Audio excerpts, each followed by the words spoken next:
చూస్తూ ఉన్నాం.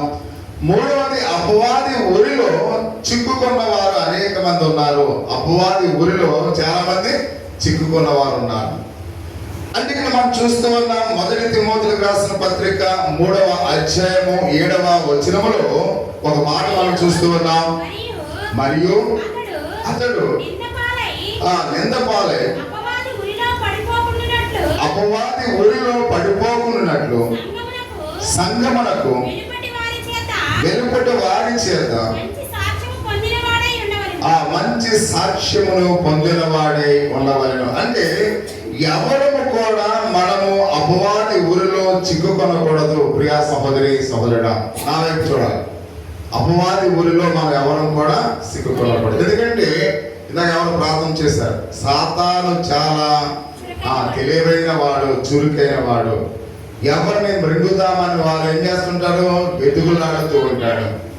అంటే సాతాను ఎప్పుడు కూడా మననే గురి కలిగి ఉంటది. మనం ఏదో విధంగా శోధనలోనికి గెట్టివేయాలని, మనలో ఏదో విధంగా పాప తలంపు కలిగి చేయాలని, మన పేరును మన ప్రఖ్యాతను పాడు చేయాలని సాతాను ఎప్పుడు కూడా చూస్తూ ఉంటాడు. కాబట్టి అందుకనే సాతాను ఉరిలో పడకూడదు. చూడండి, మనం చూస్తూ ఉన్నాం. ఒక జ్ఞానం వేసేవాడు చిన్న వెరనేస్తాడు. ఆ చిన్న వెరను వేసి ఒక పెద్ద చేపను వాడు పట్టుకుంటాడు. అలాగే సాతాను కూడా మనకు నేత్రాశ జీవపు డమ్మను కలిగజేసి ఒక చిన్న వెరనేసి మనం చేస్తే పెద్ద పాపములో పడవేస్తాడు. కాబట్టి అందుకనే ప్రతి విషయంలో కూడా చాలా జాగ్రత్తగా క్రైస్తవ విశ్వాసులు జాగ్రత్తగా ఉండాలి. అందుకనే బయటి వారు మన గురించి మంచి సాక్ష్యం చెప్పాలి. బయటి వారు మన గురించి మంచి సాక్ష్యం చెప్పాలి. మనం ఇంటిలో లేక మన సంఘంలో ఉన్నవారు మన గురించి చెప్పడం కాదు, బయటి వారు అనేక మంది మన గురించి సాక్ష్యం చెప్పే బ్రతుకును మనం బ్రతకాలి. అంటే అటువంటి బ్రతుకును మనం బ్రతకాలంటే సాతాను యొక్క ఊరిలో మనము చిక్కుకోకూడదు. సాతాను యొక్క ఊరిలో మనం ఏమాత్రం కూడా చిక్కుకోకూడదు. అందుకనే ఈ పాప దాస్యము, అంటే ఈ శరీర దాస్యము కన్నా ఈ యొక్క సాతాను యొక్క ఊరనే దాస్యం చాలా ఘోరమైనది. అందుకనే సాతానుకు చాలా దూరంగా మనం ఉండాలి. సాతాను ఊరిలో మనం ఎప్పుడు కూడా చిక్కుకొనకూడదు అనే విషయాన్ని పరిశుద్ధ గ్రంథంలో అయితే మనం చూస్తూ ఉన్నాం. కాబట్టి అంత మాత్రమే కాకుండా 4వ మాట, ఘోరమైన దుష్టత్వములో దుర్నీతి బంధకములు ఉన్నవారు అని ఇక్కడ మనం చూస్తూ ఉన్నాం. ఎవరు కూడా దుష్టత్వాన్ని కలిగి ఉండకూడదు, దుర్నీతి బంధకాల్లో మనము ఉండకూడదు అని అపోస్తుల కార్యములు 8వ అధ్యాయము 23వ వచనములో ఒక మాట మనం చూస్తూ ఉన్నాం. అపోస్తుల కార్యములు దుష్టత్వములో దుర్నీతి బంధకములోను ఉన్నట్లు నాకు కనబడుచున్నదని చెప్పారు. ప్రియా సహోదరి సహోదరుడా, అపోస్తలుడైన పౌలు చెప్తూ ఉన్నాడు. అపోస్తల కార్యములో మనం గమనించినట్లయితే ఘోరమైన దుష్టత్వములో దుర్నీతి బంధకాలలో ఉన్నారని నాకు కనబడుతూ ఉన్నారు. అంటే మనము ఇది విశ్వాస నేత్రాలకు మాత్రమే కనిపిస్తూ ఉంది. మనం ఎలా ఉన్నాం, మన స్థితి ఎలా ఉంది. కానీ అందుకనే ప్రతి విషయంలో కూడా మనం చాలా జాగ్రత్తగా ఆయన పరిశీలన చేస్తూ ఉన్నాడు. మన మాట ఎలా ఉంది, మన నడవడిక ఎలా ఉంది, మన తీరు ఎలా ఉంది. ఒకవేళ దుర్నీతిలో ఉన్నట్టయితే చూడండి, ఒక పట్టాల మీద వెళ్తున్న ఆ యొక్క ట్రైను ఎప్పుడైతే ఆ జాయింట్ ఒక అప్ అండ్ డౌన్ గా ఉందనుకోండి, మీరు ఎప్పుడన్నా రైల్వే ట్రాక్ మీద ఎప్పుడైనా చూస్తుంది ఆ జాయింట్ అని ఉంటుంది. అది అప్ అండ్ డౌన్ ఎలా ఉందనుకోండి, ఎటువైపు నుంచి వచ్చే ట్రైన్ పడిపోద్ది, ఎలా ఉందనుకోండి, ఎటువైపు నుంచి వచ్చే ట్రైన్ పడిపోద్ది, అటువైపు నుంచి వచ్చే ట్రైన్ పడదు. ఎందుకంటే ఇది హైలో ఉంది, ఇది డౌన్ లో ఉంది. అంటే ఇప్పుడు ఇటు నుంచి వచ్చే ట్రైన్ ఏమవుతుంది, పడిపోతుంది. అప్పుడు కీమెన్ ఏం చేస్తాడు, దీన్ని లేపి దాన్ని సరిగ్గా ఉంచుతాడు. అప్పుడు ఆ ట్రైన్ సాఫీగా వెళ్ళిపోతుంది. అలాగే మన కుటుంబంలో ఒకవేళ ఎవరైతే దుర్నీతిలో ఉన్నారో, ఎవరైతే దుష్టత్వంలో ఉన్నారో, వారి జీవితం కొంచెంగా తేడాగా ఉందని మనం తెలిసినప్పుడు అది సరి చేయకపోతే ఏమవుతుంది, ట్రైన్ పడిపోయినట్లుగా మనం కూడా పడిపోతాం. అందుకనే ఏం చేయాలి, ఒకవేళ దుర్నీతిలో ఉన్నట్లు నీకు కనిపిస్తే దుష్టత్వంలో ఉన్నట్లుగా నీకు కనిపిస్తే ఒక తల్లిగా ఒక తండ్రిగా పిల్లలుగా మనం ఏం చేయాలంటే సరైన మార్గంలో దాన్ని ఉంచాలి. సరైన మార్గంలో ఒకవేళ నువ్వు ఉంచకపోతే ఫెల్ డౌన్ అయిపోతుంది. పడిపోయిన తర్వాత మనం ఏమి చేసేది ఉండదు. అందుకని ఈ యొక్క దుష్టత్వం అనేది ఎంత మాత్రమే కాకుండా ఈ యొక్క దుష్టత్వము లేక మనం చూస్తూ ఉన్నాం దుర్నీతి అనేవి, ఈ బంధకాలు అనేవి చాలా ప్రమాదకరమైనవి. అందుకని వీటిలో పడకుండా మనము మన హృదయాలను ఏం చేయాలంట, భద్రంగా కాపాడుకోవాలి అని మనం చూస్తూ ఉన్నాం. ఇంకొక విషయానికి మనం చూస్తున్నాం, 5 నిజమైన దేవుళ్ళు కాని వారికి చాలా మంది దాసులుగా ఉంటారు. నిజమైన దేవుళ్ళు కాని వారికి చాలా మంది ఎలా ఉంటారంట, దాసులుగా ఉంటారు. అంటే మన అబద్ధ దేవుళ్ళకి మనం దాసులుగా ఉండకూడదు. కాబట్టి మనం చూస్తున్నాం నిజమైన దేవునికి మనం దాసుడిగా ఉండాలి. కానీ ఈ లోక సంబంధమైన వాటిని ఆరాధించి వాటికి మనం దాసులుగా ఉండకూడదు. ఇది ఎంతో ఘోరమైన ప్రమాదకరమైన దాస్యము వేరొకటి లేదు అనే విషయాన్ని మనం చూస్తూ ఉన్నాం. కాబట్టి వాటి మీదే మనం మనసు పెట్టుకుంటే ఒకరోజు సిగ్గుపడవలసిన వారమై ఉంటాం ప్రియా సహోదరి సహోదరుడా. అప్పుడు ఎవరు కూడా నిన్ను రక్షించేవారు ఆ రక్షించే నాదుడే ఉండడు అనే విషయాన్ని మనం చూస్తూ ఉన్నాం. అందుకని ముందుగానే మనం సరైన మార్గంలో సరైన దేవుని మనం ఏం చేయాలి, ఆరాధించాలి, ఎన్నిక చేసుకోవాలి అనే విషయాన్ని మనం చూస్తూ ఉన్నాం. అందుకనే ప్రియా సహోదరి సహోదరుడు ఇంకొక విషయానికి మనం చూస్తూ ఉన్నాం, లోక సంబంధమైన మూల పాఠములకు లోబడి ఆ దాసులై ఉన్నారని మనం చూస్తూ ఉన్నాం. ఈ లోక సంబంధమైన విషయానికి మనం దాసులుగా ఉండకూడదు. అంత మాత్రమే కాకుండా అంటూ ఉన్నాడు, భ్రష్టత్వమునకు దాసులై ఉన్నారని 1 పేతురు 2వ అధ్యాయము 19వ వచనంలో మనం చూస్తూ ఉన్నాం. అంటే ఏ ఒక్కరము కూడా భ్రష్టత్వాన్ని కలిగి ఉండకూడదు. భ్రష్టత్వం అంటే ఏంటి, చెడిపోయిన వారంగా మనం ఏమాత్రం కూడా ఉండకూడదు. ఎందుకంటే ఒకవేళ ఆహారాన్ని చాలా మంది లేటెస్ట్ గా చూస్తున్నారు, ఎప్పుడు కూడా అన్నం ఫ్రిడ్జ్ లో పెట్టి తింటే పచ్చకామెలు వస్తుంది. మీకు అర్థమవుతుందా? చాలా మంది ఏం చేస్తుంటారు, అన్నాన్ని ఫ్రిడ్జ్ లో పెట్టి తెల్లారి తింటారు. బిర్యానీ అయినా అన్నమైనా ఏదైనా ఫ్రిడ్జ్ లో పెట్టి తిన్నది మనం ఎప్పుడు కూడా తినకూడదు, అది విషయం అయిపోతుంది. ఉల్లిపాయలు కూడా మనం కోసి కొంతమంది ఫ్రిడ్జ్ లో పెడతారు, అది కూడా విషయం అయిపోతుంది. దాంట్లో ఏ సారం కూడా ఉండదు. అంటే కొన్ని చేయకూడని పనులు మనము చేయకూడదు. అలాగే భ్రష్టత్వాన్ని కలిగి ఉండకూడదు. కాబట్టి మనం భ్రష్టమైపోయాం అనుకోండి, దానివల్ల మన జీవితానికి ఎంతో నష్టం కలుగుతుంది. అందుకని ఫ్రిడ్జ్ లో ఏం పెట్టాలి ఏం పెట్టకూడదు అని వాట్సాప్ లో మనం కొడితే అన్ని వచ్చేస్తాయి. అందుకని ఇష్టమైనవన్నీ కూడా మీరు ఫ్రిడ్జ్ లో పెట్టేయకండి. కాబట్టి అవి తినే అనారోగ్యాలు తెచ్చుకోకూడదు. కాబట్టి అందుకని ప్రతి విషయంలో కూడా మనం గమనించాలి. అంటే భ్రష్టత్వాన్ని కలిగిన వారంగా ఉండకూడదు, పరుషులై ఉండకూడదు. కాబట్టి అందుకే నాకు ఒక మాట చదువుకుందాం. చూద్దాం ఒకసారి 1 పేతురు 2వ అధ్యాయం 19వ వచనం. భ్రష్టత్వమునకు దాసులయ్యుండి అట్టి వారికి స్వాతంత్రము ఇద్దుమని చెబుదురు. అంటే ఇక్కడ ప్రియా సహోదరి సహోదరా, భ్రష్టులైన వారికి మన స్వాతంత్రతను మనం తీసుకుని రాలేము అనే విషయాన్ని మనం గమనించాలి. అందుకని ఎవరు కూడా భ్రష్టత్వాన్ని మనము కలిగిన వారమై ఉండకూడదని మనం చూస్తూ ఉన్నాం. 8వదిగా దురాశ, ఇక్కడ దురాశలకు భోగములకు దాసులై ఉన్నారు అని తీతుకు రాసిన పత్రిక 3వ అధ్యాయం 3వ వచనంలో మనం చూస్తూ ఉన్నాం. కాబట్టి ఎవరు కూడా దురాశలు ఉండకూడదు, దురాశలకు మనం దాసులుగా ఉండకూడదు. కాబట్టి ఇక్కడ మనం చూస్తూ ఉన్నాం, ఇది కూడా ఘోరమైన మామూలుగా బానిసత్వానికి మనం చూస్తున్నాం. అంటే మనిషికి ఏముండకూడదు, ఆశ వచ్చగానే దురాశ ఉండకూడదు. ఆశకు దురాశకు ఎవరైనా ఎక్స్ప్లెయిన్ చేయండి. ఆశ అంటే ఏంటి, దురాశ అంటే చెప్పాలి. ఇప్పుడు ఆశ అంటే ఏంటి, ఎలాంటి సెల్ ఫోన్ నేను కొనుక్కోవాలి అనేది ఆశ. దురాశ అంటే ఏంటి, అదే నాకు కావాలి. అది ఎవరిది, అది ఎవరు కరెక్ట్ చేస్తారు మీకు, అది ఎవరిది, మాస్టర్ గారిది.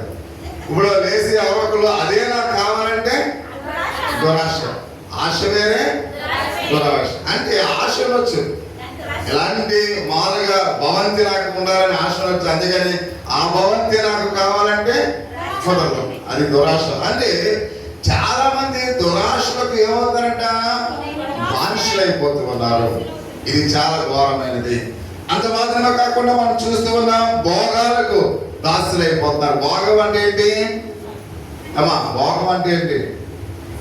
సుఖపడి అంటే మనకు ఆ అంతస్తుకు నుంచి భోగము అంటే అంతస్తుకు మించి. కాబట్టి ఇక్కడ మనం రోజు బిర్యానీ కావాలంటే కుదరదు. మనం పేదవాళ్ళం రోజు బిర్యానీ తినాలంటే కుదరదు. అంటే మనం ఒకసారి మీకు ఒక వీడియో పెట్టాను, మీరు చూస్తారు లేదు. తండ్రి వచ్చి కూర్చుంటే తల్లి ఏంటి ఎంత తెచ్చావు, ఈ మాలుగా ఈ 500కి ఎంత బిల్లప్ప నువ్వు అంట. ఆ మాలు భర్తను చాలా ఎంతో ఆమె ఎలా చాలా హీనంగా మాట్లాడుతుంటే ఆ మాలుగా వారికి ఉన్న చిన్న ఇద్దరు పిల్లలు ఏమన్నారు, చాలే నాకు తెలుసు నీ ఇంటికాడ మా అమ్మ అంటే మాలుగా మా నాన్న చెప్పాడు, నీ పుట్టింటికాడ నువ్వు ఎలా బ్రతికావో చెప్పాడు. ఏంటి అక్కడ అలా బ్రతికేంటి మా నాన్న మీద డిమాండ్ చేస్తున్నామని. అంటే ప్రతి విషయంలో కూడా ఒకరికి ఒకరు గౌరవించుకోవాలి. ఆ చిన్నపిల్ల ఒక మాట ఉంటుంది, మా నాన్న అప్పు చేస్తే ఈ ఊర్లో ఉన్న వాళ్ళందరికన్నా మనమే కోటేసి వాళ్ళు, కానీ అప్పు తీర్చకపోతే మనమే బికారులు. అంటే మనం ఏదో రోగ భోగాల గురించి దానికి దాసులం అయిపోకూడదు. మనకి ఎంత ఉంటే అంతలోనే సర్దుకోవాలి. దుప్పటి ఎంత ఉంటే అంతే కప్పుకోవాలి. అంటే ప్రతి విషయంలో కూడా అంటే మనకు లేని దాన్ని ఆశించకూడదు. అలాగనుకుని మనకు లేకపోయినా ఈ భోగ వాక్యాల గురించి మనము దాసులం అయిపోకూడదు. ఇది ఎంతో ఘోరమైనది అనే విషయాన్ని పరిశుద్ధ గ్రంథంలో అయితే మనం చూస్తూ ఉన్నాం. అంటే కపట సహోదరులు ఆ క్రైస్తవులను దాస్యములకు తీసుకువెళ్ళేదారు అని మనం చూస్తూ ఉన్నాం. ఇంకొక విషయం ఏంటంటే ఇక్కడ మనం చూసినట్లయితే ప్రియా సహోదరి సహోదరుల గలాతీయులకు రాసిన పత్రిక 2వ అధ్యాయం 4వ వచనం మనం చూస్తూ ఉన్నాం. కపట సహోదరులుగా ఉన్నవారిని మనం స్నేహం చేయకూడదు. కపట సహోదరులు అంటే ఏంటి? కపటం అంటే మనసులో ఒకటి ఉండి పైన ఒకటి మాట్లాడే మనస్తత్వం. ఇలాంటి కపట సోదరులతో మనం ప్రయాణం చేస్తే చూడండి, చాలా మంది మనం చూస్తూ ఉంటాం. అమ్మా నా వైపు చూడాలి, నమ్మిన వారే ద్రోహం చేస్తారు. నమ్మకపోతే ఎవరు ద్రోహం చేయడానికి అవకాశం ఉండదు. అంటే మనకు ద్రోహం చేయాలంటే మొదటగా మనం ఏం చేస్తారు? నమ్మిస్తారు. నమ్మించి మళ్ళీ ఏం చేస్తారు? ద్రోహం చేస్తారు. అందుకనే మనం చాలా జాగ్రత్తగా ఉండాలి. అందుకనే మామూలుగా మన ప్రాణ స్నేహితుడితో జాగ్రత్తగా ఉండాలి. ఎవరితో ఉండాలి? పగవాడితో జాగ్రత్తగా ఉండక్కర్లేదు. నీ ముఖ్య స్నేహితుడితో నీవు జాగ్రత్తగా ఉండాలి. నీ ముఖ్య స్నేహితురాలతో నీవు జాగ్రత్తగా ఉండాలి. అంటే నువ్వు వారి మాటే వింటా కనుక నీకు అన్యాయము జరుగుతుంది. వారి మాటే వింటా కనుక నువ్వు మోసపోతావు. ఎందుకంటే పగవాడు ఎన్ని చెప్పినా నువ్వు వారి యొక్క మాట వినవు. కానీ నీకు బాగా ప్రాణ స్నేహితులుగా ఎవరైతే ఉంటారో వారి మాట నువ్వు వింటావు. కాబట్టి అందుకనే మనం ఎవరి మాట జాగ్రత్తగా వినాలి? మన స్నేహితుల మాటే జాగ్రత్తగా వినాలి. అందుకే మనం చూస్తున్నాం కపట ఒకసారి చదువు గలాతీయులకు రాసిన పత్రిక, మనం దాసులుగా చేసుకోవాలని క్రీస్తు యేసు వలన మనకు కలిగిన మన స్వాతంత్రతను వేగు చూచుటకు రహస్యముగా తేబడి కపట సహోదరుల వలన జరిగిన నాటికి మనం చూస్తున్నాం. అంటే మనం పూర్తిగా క్రైస్తత్వాన్ని కలిగి ఉన్నాం అనుకోండి, మనం బాగా క్రైస్తత్వాలుగా ఉన్నాం, విశ్వాసంలో ఉన్నాం. కాబట్టి మనల్ని చెడు త్రోవలోనికి నడిపించడానికి ఇందాక మేము చూస్తాం, ఒక దేశాన్ని స్వతంత్రించుకోవాలనుకుంటే ఆ దేశంలో వేగుల వారు వెళ్ళి ఆ వేగులు చూసి ఇంత బలమైన వారు ఈ దేశంలో ఉన్నారు, ఇంత సైనికులు ఉన్నారని ఆ వేగులు చూసి వచ్చి వారి యొక్క స్వదేశంలో ఉన్న రాజుకి చెప్పేవారు. అలాగే మనం ఎప్పుడైతే క్రైస్తత్వంలో ఉన్నామో, విశ్వాసంలో ఉన్నామో, కొంతమంది కపట సోదరులు మన విశ్వాసతను చూసి వాళ్ళు మన విశ్వాసతను ఏం చేస్తారు? వాళ్ళు మామూలుగా చెడిపోయేట్టుగా చేస్తారు. అందుకని కపట సోదరులతో చాలా జాగ్రత్తగా మనము ఉండవలసిన వారినట్లుగా మనం చూస్తూ ఉన్నాం. అంటే ఇవన్నీ కూడా ఈ 9 కూడా మహాఘోరమైన దాస్యము, దీనికన్నా వేరొకటి లేదు. ఈ 9 విషయాలు కూడా వీటికి ఏమాత్రం కూడా మన దాసులుగా ఉన్నట్లయితే మన జీవితము ఇంకేమవుతుంది, అంతకన్నా ఘోరమైన శిక్ష వేరొకటి ఉండదు అనే విషయానికి మనం చూస్తూ ఉన్నాం. అందుకని పాపము యొక్క దాస్యములో ఉన్న వారికి మూల్యాన్ని చెల్లించడానికి యేసుక్రీస్తు వారి ఈ లోకానికి వచ్చి ఉన్నాడు. ఈ 9 విషయాల్లో ఎవరైతే పడిపోయారో, ఎవరైతే పాపములో ఉన్నారో, ఎవరైతే ఈ పాపం అనే దాస్యములో ఉన్నారో, వీళ్ళందరినీ కూడా విడిపించడానికి ఎవరు వచ్చారంట? ప్రభువైన యేసుక్రీస్తు వారు వచ్చారు. ఒకవేళ నువ్వు దుష్టత్వంలో ఉన్నావా, ఈ లోక భోగాల్లో ఒకవేళ నువ్వు ఉన్నావా, అంత మాత్రమే కాకుండా పాపములకు మరణ భయముల చేత అపవాది ఉచ్చులో ఒకవేళ ఉన్నావా, వీటన్నిటిలో నుంచి కూడా ప్రభు మనం విడిపించడానికి ఆయన మానవ శరీర ఆకారంలో ఆయన మనుషునిగా ఈ లోకంలో ఉద్భవించినట్లుగా పరిశుద్ధ గ్రంథంలో అయితే మనం చూస్తూ ఉన్నాం. అంటే లేఖనముల ప్రకారము ప్రజలను ఈ పాప దాస్యం నుండి విడుదల చేయడానికి ఆయన మెస్సేగా, క్రీస్తుగా ఈ లోకానికి వచ్చి ఉన్నాడు. మనందరినీ కూడా ఆయన, అందుకనే బ్రిటిష్ వారి నుంచి అమరవీరులు మనల్ని ఏ విధంగా వాళ్ళు రక్షించడానికి వాళ్ళు ఏ విధంగా యుద్ధాలు చేస్తారు, నిరాహార దీక్షలు చేసి మనకు స్వాతంత్రం తీసుకొచ్చారు. ఈ స్వాతంత్రం తీసుకొచ్చిన వాళ్ళు కూడా ఏమైపోయారు? చనిపోయారు. వాళ్ళు ఎవరు ఉన్నారా? వాళ్ళు కూడా చనిపోయారు. అంటే మనకు స్వాతంత్రం తీసుకొచ్చిన ఈయన నిత్యము కూడా ఆయన జీవించేవాడు. అంటే ప్రభువైన యేసుక్రీస్తు వారు అంటే మనకు స్వాతంత్రం, అంటే భౌతికమైన స్వాతంత్రం తీసుకొచ్చిన వారు అనేక మంది మరణించారు. కానీ పాపము నుండి, సాతాను నుండి, మరణము నుండి, నిత్య శిక్ష నుండి మనం రక్షించిన యేసయ్య మాత్రం ఆయన సజీవుడిగా ఉన్నాడు. అంటే ఆయన నిరంతరము కూడా మనల్ని పరిపాలిస్తూ ఉన్నాడు, నిరంతరము కూడా మనల్ని ఆదరిస్తూ ఉన్నాడు, నిరంతరము కూడా ఆయన మనల్ని కాపాడుతూ ఉన్నాడు. ఒకవేళ మనము మరలా దాస్యంలోకి వెళ్ళిపోవచ్చు. ఎందుకంటే ఆ మారు పూర్వదినాల్లో వేరొక దేశం నుండి వచ్చి మనను దాసులుగా చేస్తారు. కానీ ఇప్పుడు మనవారు మనల్ని ఏం చేస్తున్నారు? బానిసలుగా మార్చేస్తున్నారు. ధనవంతుడు అవుతున్నాడు, పేదవాడు పేదవాడుగానే ఉంటున్నాడు. కొన్ని రోజులకు ఈ ధనవంతులకి ఈ పేదవాళ్ళు ఏమవుతారు? దాసులు అయిపోతారు. అంటే ఇక్కడ భౌతికమైన పరిస్థితుల్లో ఇవన్నీ కూడా మారవచ్చు. కానీ దేవుడు మనల్ని విడిపించి, మన పాపము నుండి, మరణము నుండి, నిత్య శిక్ష నుంచి ఆయన విడిపించి మరలా పాపదాస్యములకు మనం వెళ్ళొద్దని చెబుతూ ఉన్నాడు. కాబట్టి మీరు అందులో చిక్కుకోకుండా ఇక్కడ చెబుతూ ఉన్నాడు. అంటే మన కోసం సర్వసాన్ని దానపోసిన ప్రభువైన యేసుక్రీస్తు వారు ఆయన సమస్త దాస్యము నుండి ఆయన మళ్ళీంట విడిపించినట్లుగా మనం చూస్తూ ఉన్నాం. కాబట్టి యేసు తాను రిక్తునిగా చేసుకుని దాసుని స్వరూపమును ఆయన ధరించుకున్నాడు. అంటే ఆయన ఎంతగా తగ్గించుకున్నాడో ఒకసారి గమనించండి. కాబట్టి మనం చూస్తూ ఉన్నాం, స్వాతంత్రం తీసుకొచ్చిన వారు కొంతమంది మాత్రమే తగ్గింపు యొక్క స్థితిని కలిగి ఉన్నారు, కానీ అందరూ పేరు ప్రఖ్యాతులు గాంచిన వారుగానే ఉన్నారు.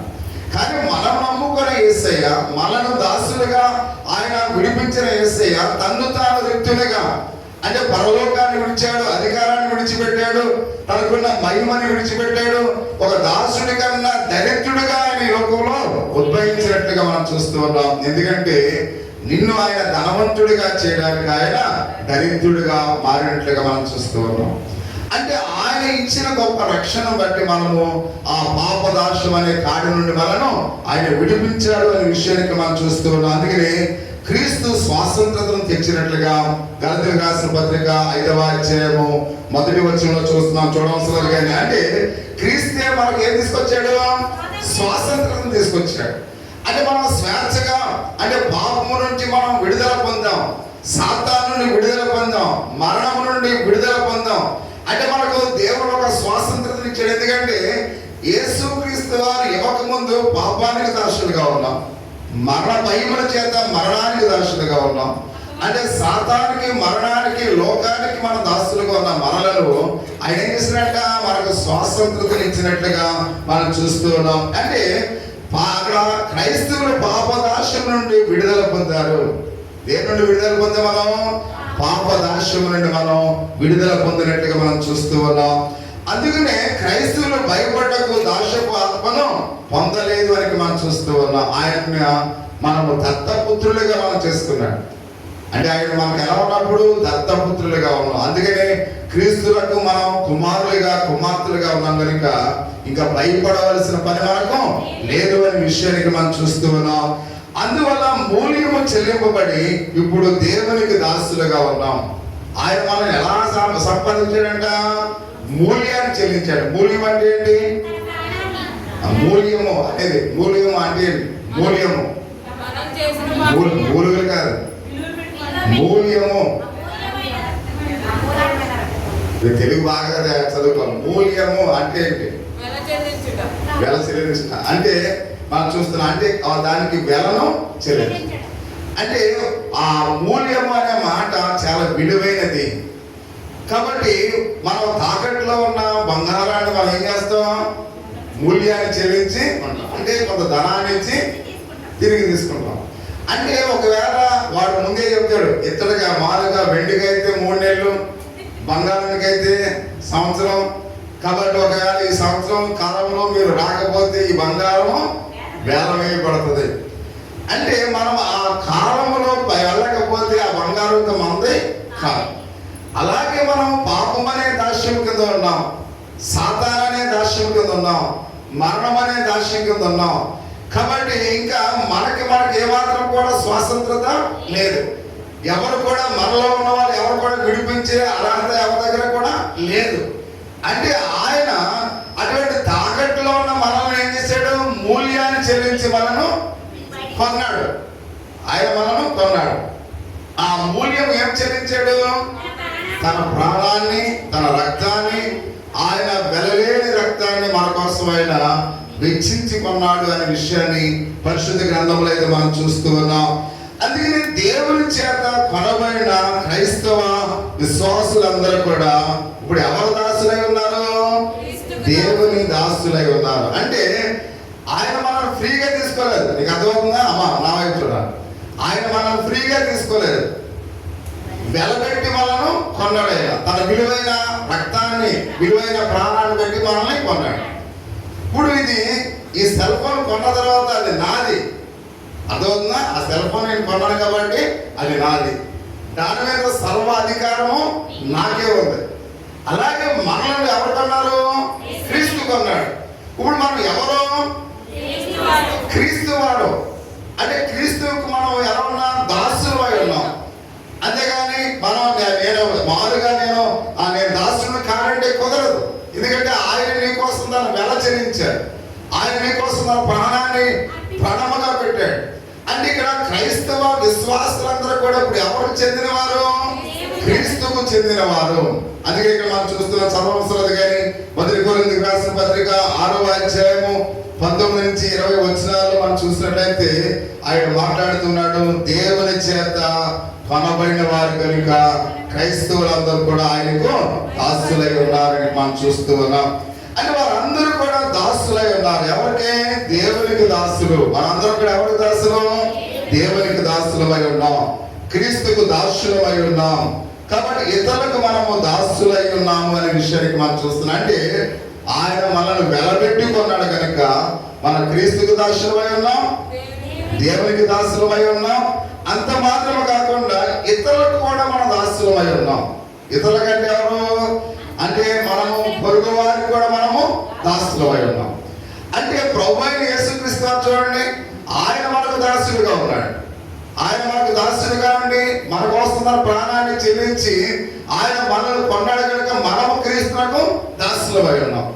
అంటే ఇప్పుడు దేవుని పరిచారకులుగా ఎవరైతే ఉన్నారో, దేవుని యొక్క సేవకులుగా ఎవరైతే ఉన్నారో వారు ఎవరికి దాసులుగా ఉన్నారో?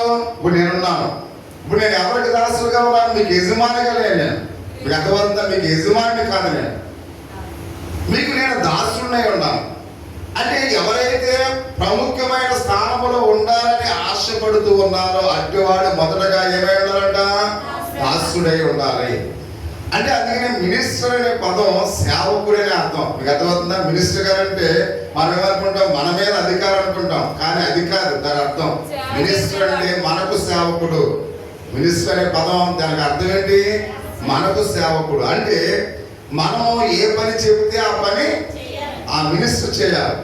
అందుకని ఇప్పుడు మనం ఏం చేస్తాం, ఆయన చెప్పులు ఎక్కడ విడిచిపెట్టాడు కానీ గబగబా పట్టుకెళ్ళి ఇచ్చేస్తాం, ఆయన ఎక్కడ మర్చిపోయాడు కానీ గబగబా పట్టుకెళ్ళి ఇచ్చేస్తాం. దాని అర్థం అది కాదు. కాబట్టి ఆ మినిస్టర్ అయిన వాడు మనకు సేవకుడై ఉన్నాడు, మనకు పని చేయాలి, మనకు పని చేయడానికి మనం ఎన్నుకున్నాం. అలాగే దేవుని యొక్క సేవకుడిగా, దేవుని యొక్క పాస్టర్గా, అందుకనే పాస్టర్ అనే పదము ఇంగ్లీష్ డిక్షనరీలో చాలా మంచి అర్థం ఉంది. మీరు ఎప్పుడైనా ఇంగ్లీష్ డిక్షనరీ చూస్తే చూడండి, చాలా మంది గృహాల దగ్గర చూశారు, ప్రతిమాలకి కనుక చూశాను, ఇంగ్లీష్ డిక్షనరీ ఉంది, చాలా సంతోషం వేసింది. మీ ఇంటికాడ ఉందా అంటే ఆ ఇంగ్లీష్ డిక్షనరీలో పాస్టర్ అనే పదం ఉంటుంది. నువ్వు చూడు ఒకసారి, వచ్చే సండే స్కూల్ అడుగుతావు, మీరు టీసీ గారిని అడగమన్నా. పాస్టర్ అనే పదం దగ్గర దానికి అర్థం ఏంటి, దాని మీనింగ్ ఏంటి అని మనం చూస్తే అందులో ఆ పాస్టర్ అనేవాడు సేవకుడై ఉండాలి, సేవకుడు అనేవాడు పరిచారకుడై ఉండాలి, పరిచారకుడు అనేవాడు తన సంఘములో ఎవరైతే అనారోగ్య సమస్యలతో ఉంటారో వాళ్ళని ఆదుకునేవాడుగా ఉండాలి, వాళ్ళు సేవ చేసేవాడుగా ఉండాలి. అంటే ఈ పాస్టర్ అనే పదం బిషప్ అనే దానికన్నా, ఆ అపోస్తలుడు అనే దానికన్నా, లేదా రెవరెండ్ అనే దానికన్నా, దేనికన్నా పాస్టర్ అనే పదం చాలా విలువైనది. అందుకని అమెరికన్స్ రెవరెండ్లు బిషప్లు పెట్టుకోరు, అపోస్తలుని పెట్టుకోరు, పాస్టర్ అనే పదం వాళ్ళు వాడతారు. అంటే ప్రపంచంలో కల్లా అతి విలువైన పదం ఏ విధానం ఉందంటే పాస్టర్ అనే పదము, సేవకుడు అనే పదము విలువైనది. కానీ ఆ సేవకుడు పాస్టర్ అనే పదాన్ని తీసివేసి ఏమన్నారు, బిషప్లు రెవరెండ్స్ అని ఇక్కడ మనం పెట్టుకోవడానికి ఇష్టపడుతున్నాం. అంటే ఇక్కడ మనం చూస్తున్న ఒక సేవకుడు ఆ విధంగా ఉండాలి. అందుకని క్రైస్తవ విశ్వాసులు కూడా, మీరు కూడా ఇతరులకు ఎలా ఉండాలి, సేవకులై ఉండాలి.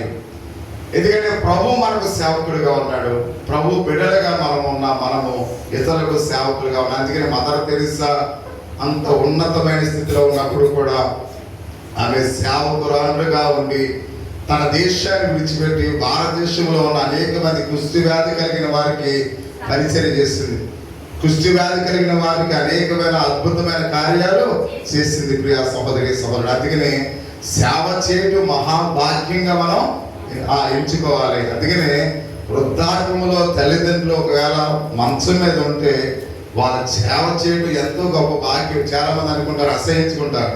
తల్లి ఒకవేళ నీరసంగా ఉంటే, తండ్రి నీరసంగా ఉంటే వాళ్ళ దగ్గరికి వెళ్ళడానికి కూడా చాలా మంది ఇష్టపడరు. అలాగే చాలా మంది మరణాలను చూస్తారు. ఎందుకంటే చాలా మంది భూస్థాపన కార్యక్రమాలకు వెళ్తాం కాబట్టి కొంతమంది ఆ వెన్నుపూస దగ్గర కుళ్ళిపోయి పురుగులు పట్టేసిన ఆ మనుషులు చనిపోయినప్పుడు కూడా వాళ్ళు స్నానం చేస్తున్నప్పుడు ఆ పురుగులు బయటకు వచ్చిన పరిస్థితులను కూడా నేను చాలా మందిని చూస్తాను. ఎంతో కంపుతో, వాసనతో ఆ తల్లిదండ్రులు, ఆ మారుగా వృద్ధాప్యంలో ఉన్న తల్లిదండ్రులు అక్కడే పాస్కి వెళ్ళిపోతుంటే ఆ పాస్కులోనే వాళ్ళు పడుకోబెట్టి అలాగే ఉంటే వాళ్ళని దర్శించడానికి ఎప్పుడైనా వెళ్తే మనకి ఈరోజు ఫంక్షన్లు కార్యక్రమాలు ఉంటుంది కదా, ఎప్పుడైనా వెళ్తే అక్కడ ఎంతో భయంకరమైన వాసన. అంటే చాలా మంది సరిగ్గా వాళ్ళని చూడలేదు ప్రియా సహోదరి సహోదరుడు. కాబట్టి మనం నీట్గా ఉండడానికి చూస్తూ ఉన్నాం. మన తల్లి ఒకవేళ బలహీనురాలైతే ఆమెను చూడట్లేదు, మన తండ్రి బలహీనుడైతే మనం చూడలేని స్థితిలో ఉన్నాం. కాబట్టి అలాగా ఉంటుంది. ఎందుకంటే వాళ్ళకి సేవ చేయడమే మన గొప్ప భాగ్యం. మన తల్లిని చూడలేనప్పుడు, మన తండ్రిని చూడలేనప్పుడు ఇతరులు మనం ఏమైనా చూడగలమా? కనిపించిన దేవుని ఏమైనా మనం ప్రేమించగలమా? నువ్వెంత భక్తి కలిగి ఉన్నా, ఎంత విశ్వాసతను కలిగి ఉన్నా, దేవుడు అంటే నీ ప్రాణమైన అదంతా కూడా వ్యర్థము అనేది క్రియలు లేని విశ్వాసము వ్యర్థం ప్రియమైన వాళ్ళ. కాబట్టి అందుకనే మేము ఎంతో భక్తితో ఉన్నాం, ఎంతో ఉపవాసంతో ఉన్నాం అన్నది కాదు. నీ తల్లిని ఎలా చూస్తూ ఉన్నాం, నీ తండ్రిని ఎలా చూస్తూ ఉన్నాం. దేవుడు ఒకరోజు నిన్ను లెక్క అడుగుతాడు ప్రియా సహోదరి సహోదరు. అందుకని అన్నాడు, మనము దాసురాండ్లమై ఉండాలి, దాసులమై ఉండాలి. ఎందుకంటే మన ప్రభువే మనకు దాసుడై ఉన్నాడు. తన అధికారాన్ని, తన అంతస్తుని విడిచిపెట్టి నీ కొరకు నా కొరకు ఈ భూలోకంలోకి వచ్చే పేద ప్రజల మధ్య ఆయన జీవించాడు. పేద ప్రజలకు ఆయన సేవ చేశాడు. కుష్టి వ్యాధి కలిగిన వారి దగ్గరికి వెళ్ళి కూర్చుని వారు ముట్టుకుని వారిని స్వస్థపరిచాడు. గుడ్డివారిని బాగు చేశాడు, పక్షవాయుకల వారిని లేవనెత్తాడు, చనిపోయి సమాధిలో 4 రోజులు కంపు కొడుతున్న ఆ లాజరు అనే దేహాన్ని సజీవుడిగా లేపాడు. అంటే ఆయనే అంత తగ్గించుకుని ఒక సేవకుడిగా ఆయన ఈ లోకంలో జీవించాడు. ఆయన నమ్ముకున్న మనము కూడా సేవకులుగా, సేవకురాండ్రులుగా మనము ఉండాలి. అంతేగాని పాస్టర్ గారు అంటే మనం ఏదో గట్టిగా ఆ మామూలుగా ఏదో తెల్ల ముక్క కాగిత ముక్క అనుకోండి వినే అదే అని మనం చెప్పకూడదు. మనం ఏం చేయాలి? అంత విశ్వాసంతో నమ్మకంగా ఉండాలి. సమయం చాలా అయినప్పుడు కూడా దేవుని యొక్క విశ్వాసతలో మనం ఆ విధంగా ఉండడానికి మనం చూస్తూ ఉన్నాం. కాబట్టి అందుకే క్రీస్తు చేత పంపబడిన ఆయన యొక్క దాసులుగా మనం ఉండాలి. క్రీస్తు చేత పంపబడిన వారంగా మనం ఉండాలి. కాబట్టి మనం ఎక్కడికైతే పరిచర్యకి వెళుతూ ఉన్నామో, ఎక్కడైతే దేవుని యొక్క సందేశాన్ని బోధించడానికి వెళుతూ ఉన్నామో, ఎక్కడైనా ఏదో ఒక పనికి మనం వెళుతున్నప్పుడు కాబట్టి మనము అక్కడ తగ్గింపు యొక్క స్థితిని మనము కలిగిన వారమై ఉండాలి. ఇక్కడ మన సంఘ విశ్వాసులు చాలా మంది ఆశా వర్కులు ఉన్నారు, చాలా మంది ఆ మామూలుగా మనం చూసినైతే ఏఎన్ఎం గారు ఉన్నారు. ఎందుకంటే వారి యొక్క బాధ్యతలు ఎంతో మంచివి. అలాగా రేణుక మనం చూస్తూ ఉన్నాం, ఆమె చేసే పని కూడా ఎంతో అద్భుతమైన. ఎందుకంటే ఆ చివరి క్షణాల్లో ఎవరైతే ప్రాణము అరిచేతిలో పెట్టుకుంటారో, ఎందుకంటే డయాలసిస్ అంటే కొన్ని రోజులు మాత్రమే వాళ్ళు బ్రతుకుతారు. ఆ బ్రతికే వారికి ధైర్యాన్ని ఇచ్చి వారితో మాట్లాడి వాళ్ళకి సేవ చేయడం అంటే గొప్ప భాగ్యం. ప్రియా సహోదరి సహోదరుడు, అందుకనే రేణుక అంటే నాకు చాలా ఇష్టం. అంటే నేను అక్కడున్న పరిస్థితిని నేను చూశాను. ఎందుకంటే నేను పాము కలిసినప్పుడు ఐసీలో ఉన్నప్పుడు నేను ఎక్కడ ఉంచారంటే ఆ డయాలసిస్ చేసే ఆ వార్డులోనే నన్ను ఉంచారు విజయవాడలో.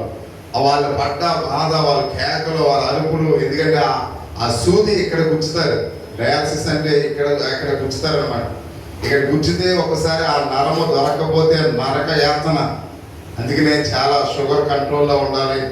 కాబట్టి ఎక్సర్సైజ్ చేయాలి. ఎవరైనా షుగర్ పేషెంట్లు ఉన్నట్లయితే ఆ షుగర్ ఒకవేళ మనకి ఎక్కువ 3 నెలలు అలాగే కంటిన్యూగా 200 దాటి ఉంటే మనం కూడా డయాలసిస్కి దగ్గరగా ఉంటున్నాం. అందుకని కంటిన్యూగా 300 షుగర్ ఎవరికి కూడా ఉండకూడదు. కాబట్టి అందుకని ప్రతి ఒక్కరు కూడా మన ఆహార అలవాట్లు మార్చుకోవాలి, మంచి ఆరోగ్యాన్ని కలిగి ఉండాలి.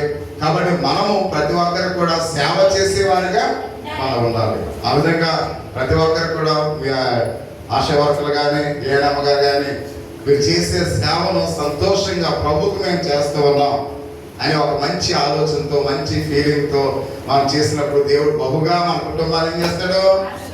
ఆశీర్వదిస్తాడు. ఆ విధంగా మన సంఘాన్ని, మన కుటుంబాన్ని, మన గ్రామాన్ని, మన రాష్ట్రాన్ని, మన దేశాన్ని దేవుడు దీవించును గాక.